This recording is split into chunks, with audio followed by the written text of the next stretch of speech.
성도 여러분 안녕하셨습니까? 벌써 새해 들어서 두 번째 안식일이 됩니다. 두 주일 동안 비가 계속 오니까 참 피해도 있고 또 불편한 것도 있고, 저희도 하루는 전기가 나가고 또 한 이틀은 인터넷이 안 되고 좀 불편한 것들도 있었습니다. 하지만 또 그동안 캘리포니아가 가물었던 것을 생각하면 한편으로 감사하고, 또 그 가물었던 것이 가뭄이 해결되지 않을까 하는 그런 기대를 갖습니다. 항상 이렇게 빛과 어둠이 우리가 사는 세상은 공존하는 것 같습니다. 좋은 쪽이 있으면 또 부족한 쪽이 있고, 부족한 쪽이 있으면 또 좋은 쪽이 있고, 그런 것 같습니다. 오늘의 안식일도 하나님께서 우리에게 베푸시는 은혜 속에 우리 모든 성도님들이 영적으로 넉넉한 그런 안식이 되었으면 참으로 좋겠습니다. 금년 우리 성도님들의 삶이, 그리고 저의 삶이 우리 하나님을 찬양하는 그러한 삶이었으면 좋겠다 해서 우리의 그 찬미가를 중심으로 해서 말씀들을 준비를 해보고 있습니다.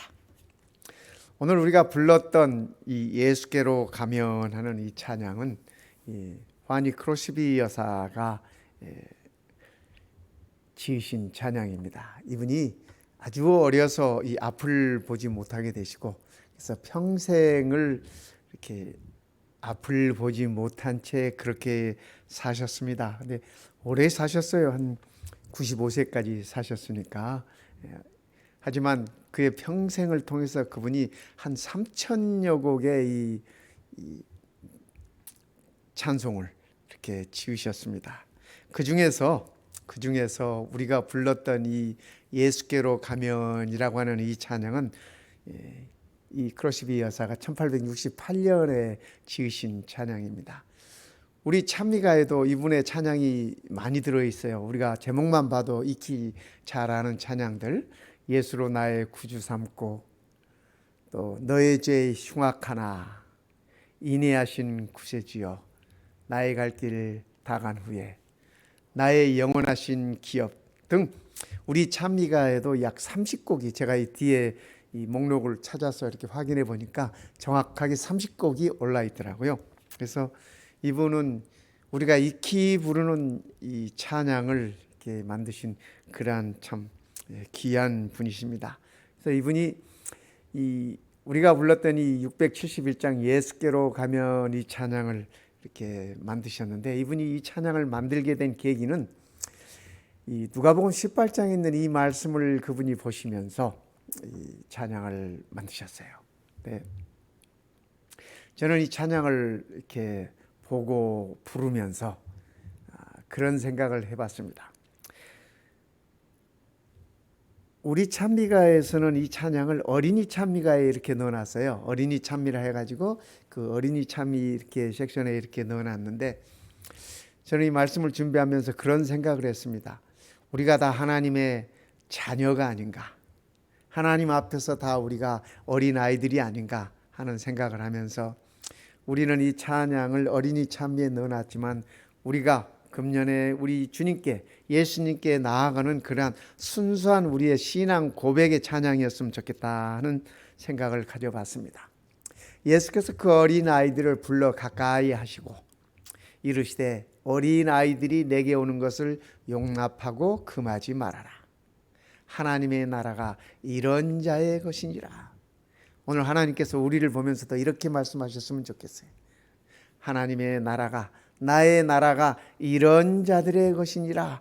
우리 하나님께서 그렇게 말씀했으면 참 좋겠습니다. 예수께로 가면 이 찬양 1절 가사가 이래요. 예수께로 가면 나는 기뻐요. 성도 여러분, 예수님께 나오면 기쁘십니까? 안식일을 맞이하는 기쁨이 있습니까? 그렇죠? 주의 성전에 나오는 기쁨, 하나님 앞에 나오는 기쁨, 집에서 모니터 앞에 이렇게 앉으시는 기쁨, 그렇죠? 걱정 근심 없고 정말 즐거워. 오늘 이 안식일이 우리 모두가 걱정 근심 없이 정말 즐거운 안식일이 되었으면 좋겠습니다. 비록 밖에 바람은 많이 불고 비는 쏟아진다 할지라도 우리의 삶에 태풍이 불어오고 폭풍이 몰아치고 그죠? 어려움이 있다 할지라도 우리가 예수께로 나아가 정말 걱정 근심 없고 정말 즐거워할 수 있으면 좋겠습니다. 예수께로 가면 나는 기뻐요. 나와 같은 아이 부르셨어요. 이 나와 같은 아이. 하나님 앞에서는 우리가 아무리 나이가 많든 적든 하나님의 자녀 아니겠습니까? 그래서 오늘 이 안식일이 우리가 하나님께 나아감으로 인해서 걱정 근심 날려버리고 정말 즐거운 안식일이 되었으면 좋겠다 하는 그러한 마음이 있습니다. 예수님께서 이렇게 말씀하셨어요. 수고하고 무거운 짐진 자들아 다 내게로 오라. 내가 너희를 쉬게 하리라. 내가 너희를 쉬게 하리라. 우리의 삶 속에는 쉼이 없지 않습니까? 이 세상 삶 속에는 쉼이 없습니다. 그러나 우리 예수님께서 내가 너희를 쉬게 하리라. 오늘 이 안식일 우리 주님께서 우리 모두를 쉬게 하시는 그러한 안식일이 되기를 바라는 마음이 간절합니다. 요즘 시대가 참 쉼이 없지 않습니까? 아빠들은 아빠들대로 엄마들은 엄마들대로 참 삶을 위해서 열심히 살아가고 또 아이들은 아이들대로 바빠요. 그죠? 뭐 이것저것 하는 것들이 뭐 그렇게 많은지 또 거기다가 플러스 뭐 이게 컴퓨터 앞에서 게임도 해야 되고 뭐도 해야 되고 뭐 애들이 바빠요. 바빠. 제가 한국에 수년 전에 나갔을 때 아침에 이렇게 TV를 켰는데 고등학교 3학년 학생들이 이렇게 대화하는 인터뷰하는 그런 프로그램을 봤습니다. 근데 그때 앵커가 학생들에게 그런 질문을 던져요. 고등학교 3학년으로서 1년에 한 해 동안에 교양 서적은 몇 권이나 읽습니까? 앵커가 던지는 질문이 그거였어요. 그랬더니 그 자리에 앉았던 제게 한 5명 정도 이 고등학교 3학년 학생들이었던 것 같은데 학생들이 동시에 그 학생들이 피식 웃어요. 그리고 대답을 안 해요. 그러니까 말 같지도 않은 소리 하지도 마라 이런 표정을 지으면서 이 앵커 앞에서 피식 웃더라고요. 앵커가 또 물어요. 웃는 이유가 무엇이냐고. 왜 웃느냐고. 그랬더니 한 학생이 그렇게 얘기합니다. 우리가 지금 학력고사 준비하기도 바쁜데 교양 서적을 읽을 시간이 어디 있습니까? 뭐 그것도 모르느냐 뭐 식의 그런 식의 이렇게 대답을 하는 걸 보았습니다. 왠지 저는 속이 상했습니다. 왠지 조금 불편했습니다. 우리 아이들이 자라면서 많은 교양 서적도 읽고 문화생활도 하면서 그들의 건강도 챙기면서 이렇게 좀 폭넓은 고등학교 학창 시절들을 보내면 좋을 텐데 하는 생각에서 참 많이 아쉬웠습니다. 그렇지 못한 우리 한국 학생들의 현실이 참 이렇게 안타까운 그런 모습이었습니다. 미국에 와서 보니까 참 우리 한국의 고등학생들과는 달리 뭐 운동하고 싶으면 운동하고 뭐 음악하고 싶으면 음악하고 자기들의 취미 생활들을 잘 살리면서 공부도 하고 원하는 대학들도 가고 하는 모습을 보면서 참 그것이 부러웠습니다. 하나님은 우리에게 쉼을 주기를 원하세요. 평안을 주기를 원하십니다. 우리가 행복하시기를 원하십니다. 건강하시기를 원하십니다. 문제 해결들을 주님 안에서 찾기를 바라시는 것입니다. 예수께로 가면, 그렇죠? 예수께로 가면 그러한 일들이 있는 것입니다. 세상에서 제일 아름다운 모습이 이 모습이래요. 아이들이 엄마 품에 안겨서 잠들어 있는 모습. 이 아이들은 근심이 없겠죠? 세상 근심이 없겠죠? 걱정도 없겠죠? 이 팬다도 보니까 팬다도 엄마 품에 이렇게 앉아서 아주 평안한 모습으로 이렇게 잠을 자고 있어요. 뭐 우리 사람뿐 아니라 동물들도 엄마 품은 마찬가지인 모양입니다. 엄마의 품은 쉼이 있고 평안이 있습니다. 자유가 있고 기쁨이 있습니다. 세상 근심 없고 걱정 없고 두려움도 없고 불평도 없고 원망함도 없고 초조함도 없어요. 오늘 이 안식일 우리가 다 예수님께 나아가, 그죠? 이러한 쉼을 얻게 되기를 마음 간절합니다. 2절은 이렇게 부릅니다. 예수께로 가면 맞아주시고, 갔는데 안 맞아주면 어떡할까? 우리는 가끔 사람들을 만날 때 그러한 이 불안함, 초조함 이런 게 있지 않습니까? 하지만 예수께로 가면 그분은 우리를 맞아주시고 나를 사랑하사 용서하셔요. 우리 예수님은 언제든지 우리를 위하여 용서하시기 위하여 준비하고 계시는 분이십니다. 아니, 이미 우리를 다 용서하신 분이십니다. 그러기에 예수께로 가면 나는 기뻐요. 나와 같은 아이 부르셨어요. 나와 같은 아이라기보다는, 그죠? 나와 같은 자를 부르셨어요. 이렇게 우리가 찬양을 받아들이면 좋을 것 같습니다. 왜 예수님께서, 그죠? 예수님께서 이렇게 아이들을 사랑하시고 아이들을 언제든지 맞아주시고, 우리가 사복음서를 보면 예수님 곁에 참 아이들이 많이 있었습니다. 예수님 곁에 참 여인들도 많이 있었지만 아이들도 자주 언급되는 모습들을 우리가 보는 것입니다. 5,000명을 먹이셨던 그 기적도 한 아이의 도시락에서 비롯되었던 것을 우리는 압니다. 왜 예수님께서 아이들을 그렇게 좋아하셨나? 그렇죠? 예수님께서 이렇게 말씀하셨어요. 사람들이 예수의 만져주심을 바라고 예수님의 안수하심을 바라고, 그죠? 네.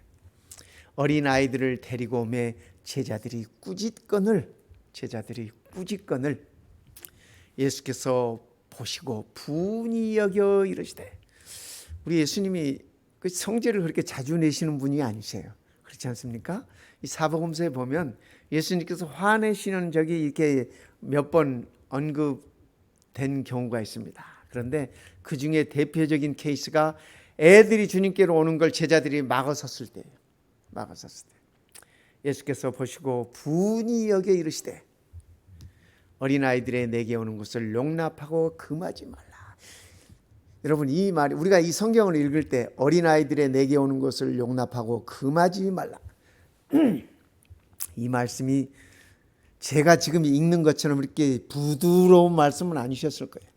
왜냐하면 예수님의 이 하시는 말씀 가운데 예수님의 분이 포함되어 있습니다. 예수님의 분노가 포함되어 있습니다. 제자들을 꾸짖는 것입니다. 꾸짖는 것이죠. 그죠? 꾸짖으면서 이렇게 저처럼 웃으면서, 그죠? 부드럽게 아이들이 내게 오는 것을 용납하고 금하지 말아라. 뭐 이렇게 했겠습니까? 그죠? 예수님께서 성전에서 채찍을 휘두르실 때도, 그죠? 성전에 돈 바꾸는 궤를 엎어버리실 때도 그분의 그 진정한 분노를 표현하셨어요. 아이들이 예수님께 오는 것을 막는 제자들을 향해서 예수님께서는 그분의 분노를 표시하시면서 제자들을 꾸짖으셨습니다. 하나님의 나라가 이런 자의 것입니다. 어쩌면 이 말씀 가운데 하나님의 나라는 너희들 같은 애들은 아니야 라는 말의 의미가 포함되어 있는 것 같습니다. 제가 이 말씀을 이렇게 묵상하면서 생각을 해보니까요. 그래서 제자들도 예수님의 그 가르침에서 깨달아야 했습니다.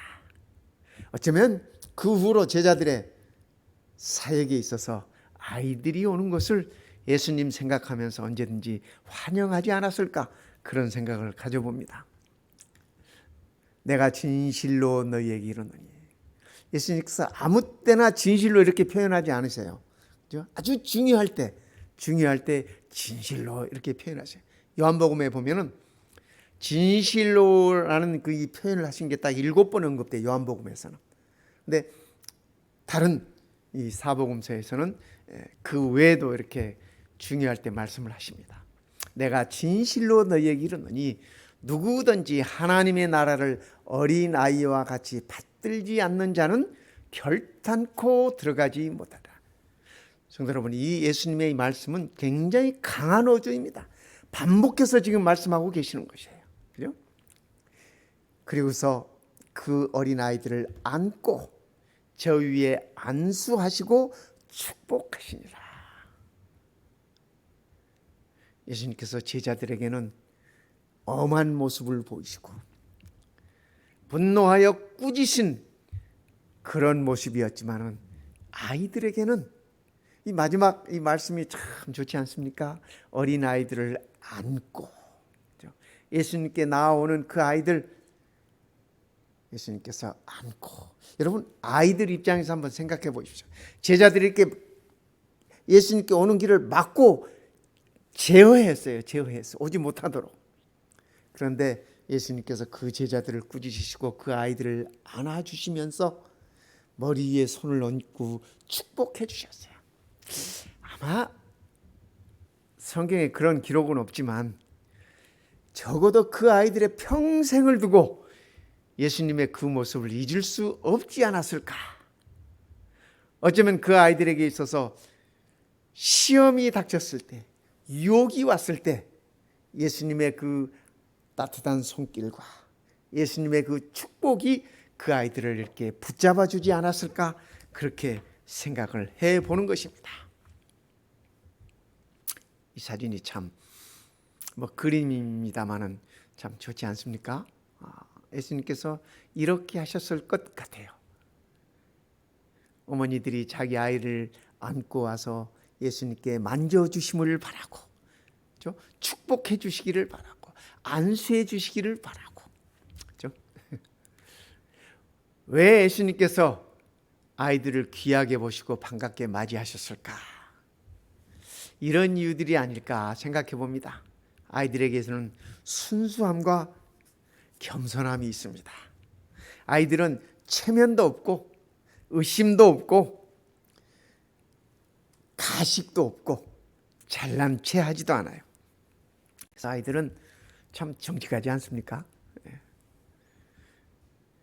아이들은 누가 자기를 사랑하는지 다 알아요. 그래서 어른들이 조금만 눈빛이 다르면 가지 않습니다. 그죠? 아이들은 참 순수하죠? 겸손합니다. 예수님께서 이렇게 말씀하셨어요. 그러므로 누구든지, 예외가 없어요. 누구든지 이 어린 아이와 같이 자기를 낮추는 그이가 천국에서 큰 자니라.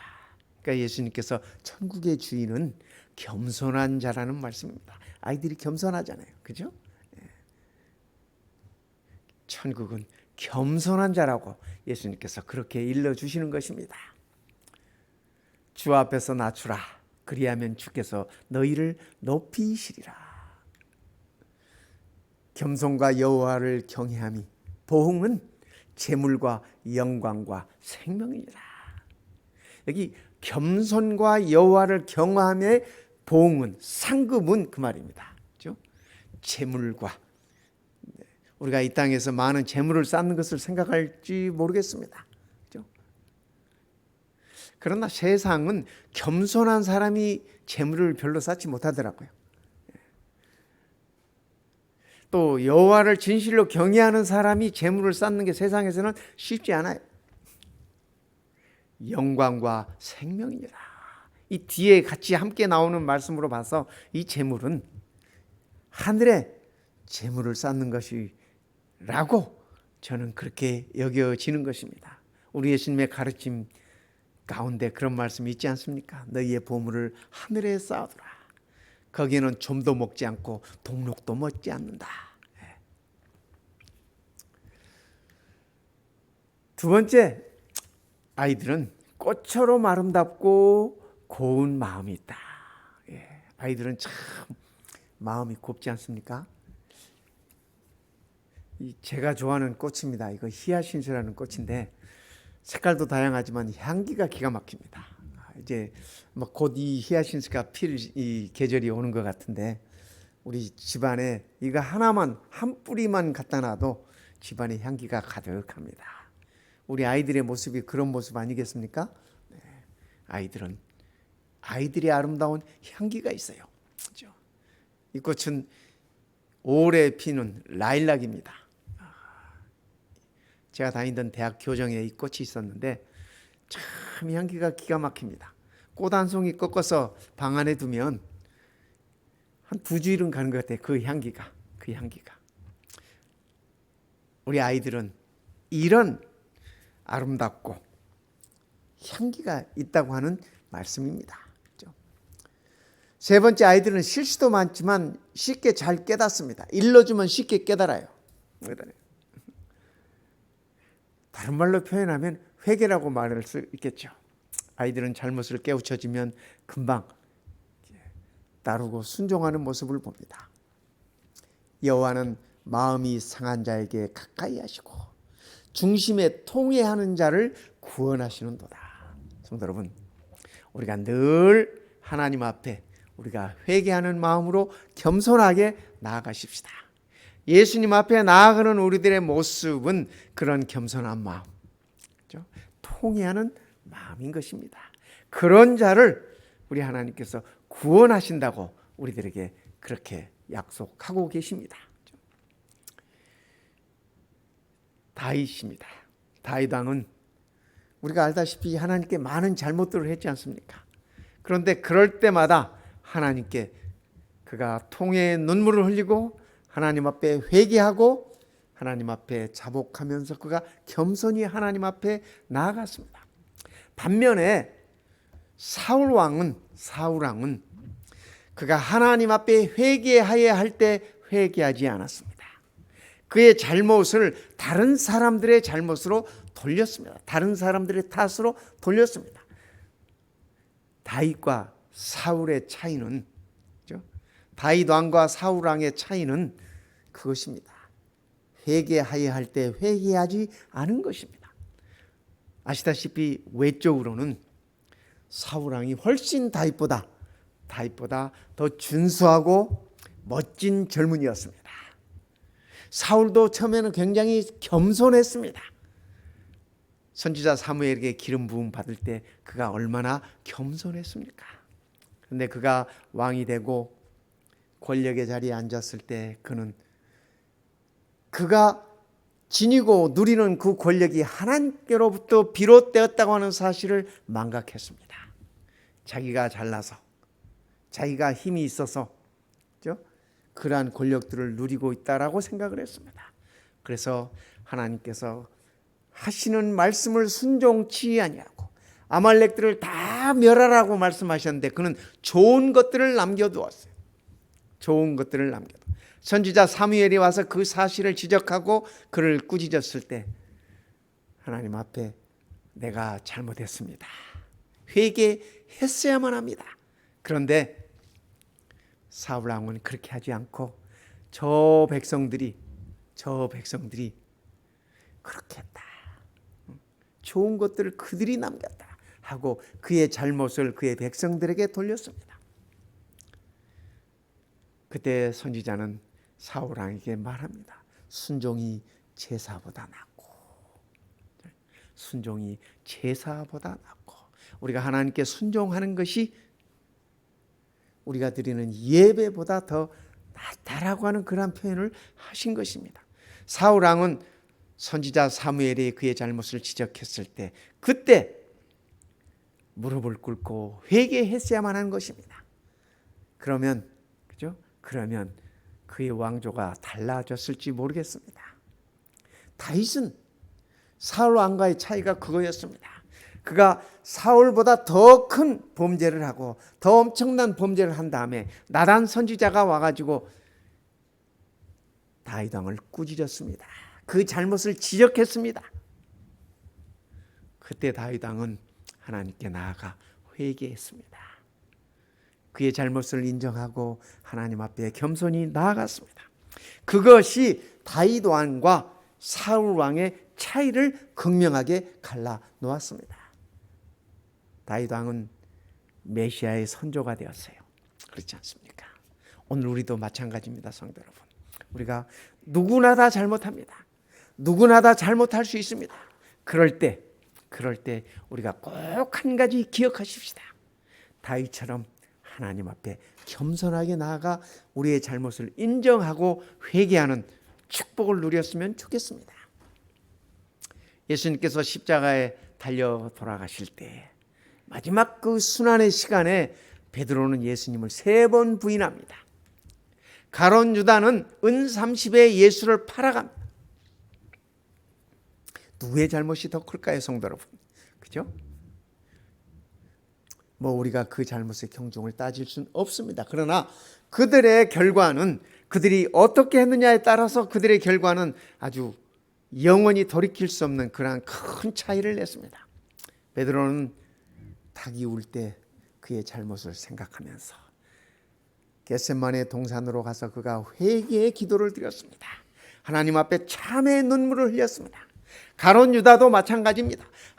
예수님께서 여러 번 그에게 기회를 주면서 그럴 때마다 가룟 유다는 회개했어야만 합니다. 그런데 그는 스스로 목숨을 끊고 말았습니다. 세상 사람들은 가룟 유다를 어쩌면 더 남자답다라고 표현할지 모르겠습니다. 그러나 성도 여러분, 우리가 하나님 앞에 남자다운 것은, 그죠? 진정한 사나이다운 것은 하나님 앞에 가장 낮은 모습으로, 겸손한 모습으로 참여하는 것이라는 사실을 기억하십시다. 베드로의 운명과 가룟 유다의 운명은 영원히 갈라졌습니다. 그 차이는 그들이 회개함에 있었다고 하는 사실입니다. 이 찬미의 3절은 이렇습니다. 예수께로 가면 손을 붙잡고 어디서나 나를 인도하셔요. 여기 손을 붙잡는 것은, 이 가사말이 내가 예수님의 손을 붙잡는 게 아니고 예수님께서 내 손을 붙잡고 어디서나 나를 인도하셔요. 성도 여러분, 우리가 금년 안에는 수시로 예수님께 나아가십시다. 예수님께서 우리가 나아가면 우리의 손을 붙잡고 어디서나 우리를 인도해 주십니다. 금년 한 해 예수님의 인도하심을 따라가는 그러한 복된 한 해가 되었으면 좋겠습니다. 예수께로 가면 나는 기뻐요. 나와 같은 아이 부르셨어요. 그렇죠. 예수님의 손을 붙잡고 가는 그 길이라면 그 길이 어떠한 길이든지 성도 여러분, 우리가 기쁘지 않겠습니까? 그죠? 예수님께서 우리 같은 자를, 나와 같은 죄인을 예수님께서 부르셨습니다. 우리가 예수님께 나아가십시다. 그죠? 다윗은 이렇게 고백합니다. 여호와여, 내가 주께 피하오니. 이 시편 31편은 다윗이 가장 어려울 때 그가 기록한 시입니다.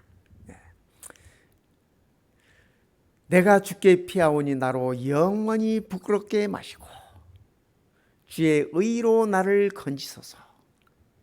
내게 귀를 기울여 속히 건지시고 내게 견고한 바위와 구원하는 보장이 되소서.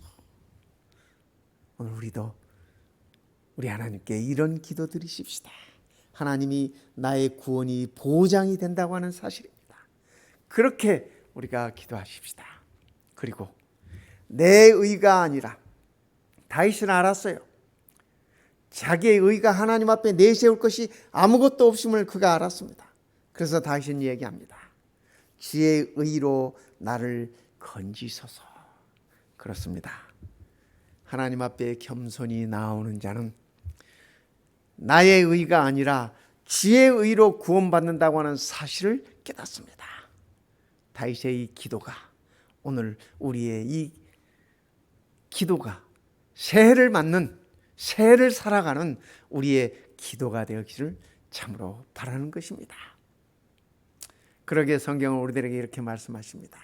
만일 우리가 우리의 죄를 자복하면 저는 미쁘시고 의로우사. 우리 하나님은 믿을만하고 의로우사 우리 죄를 사하시며 모든 불의에서 우리를 깨끗게 하실 것이요. 모든 불의에서, 우리가 살아오면서 지은 모든 죄악에서 우리를 깨끗게 하신다는 말씀입니다. 성도 여러분, 우리 예수님께서 우리의 죄를 사하시고 우리를 용서하시고 우리를 깨끗게 하신다는 이 사실을 결코 잊지 마십시다. 그래서 우리가 하루를 시작할 때 당당하게 시작하고, 그렇죠? 즐거운 마음으로 하루를 시작하고, 하루를 접을 때, 하루를 마무리할 때 또한 우리가 하나님께 기도드림으로 즐거운 마음으로 하루를 마무리할 수 있으면 좋겠습니다. 예수께로 가면 정말 기뻐요. 걱정 근심 없고 정말 즐거워. 예수께로 가면 맞아주시고 나를 사랑하사 용서하셔요. 예수께로 가면 손을 붙잡고 어디서나 나를 인도하셔요. 금년 한 해 우리가 우리 하나님 이렇게 찬양하면서 크로시비 여사가 지은이 노랫말처럼 금년 한 해도 우리가 행복한 발걸음들을 옮겼으면 참으로 좋겠습니다. 그렇게 될 때 예수께로 가면 나는 기뻐요. 나와 같은 아이 주께서 부르셨어요. 성도 여러분, 오늘 우리 하나님께서 나를 부르셨다고 하는 사실을 꼭 기억하십시다. 오늘 이 안식일 하나님께서 나를 부르셨다고 하는 이 확신 속에서 가장 행복한 안식일이 되었으면 좋겠습니다.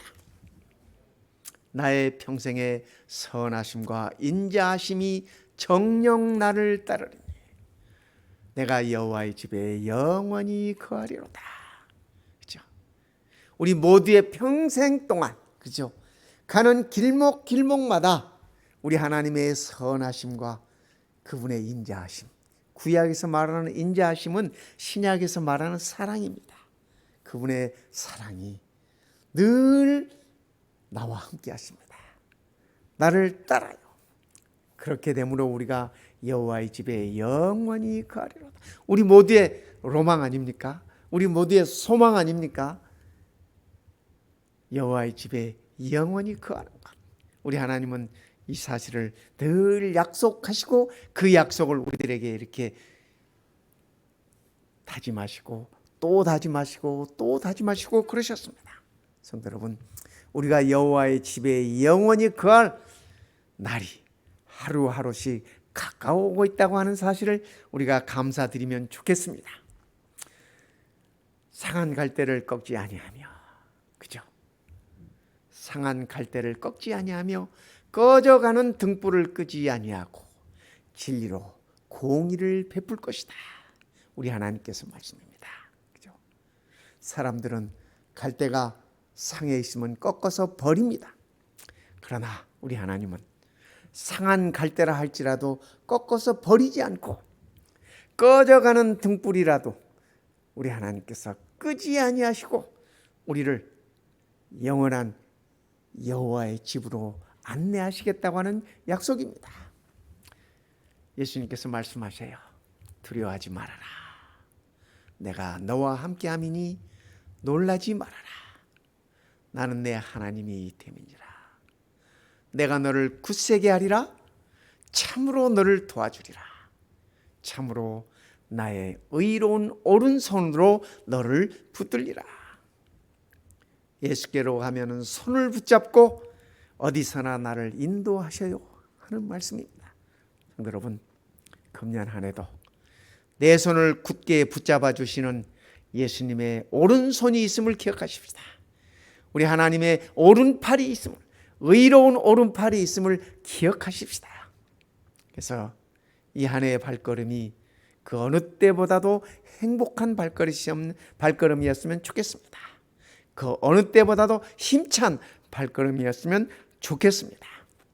우리 함께 찬양을 들어보십시다.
기도하겠습니다.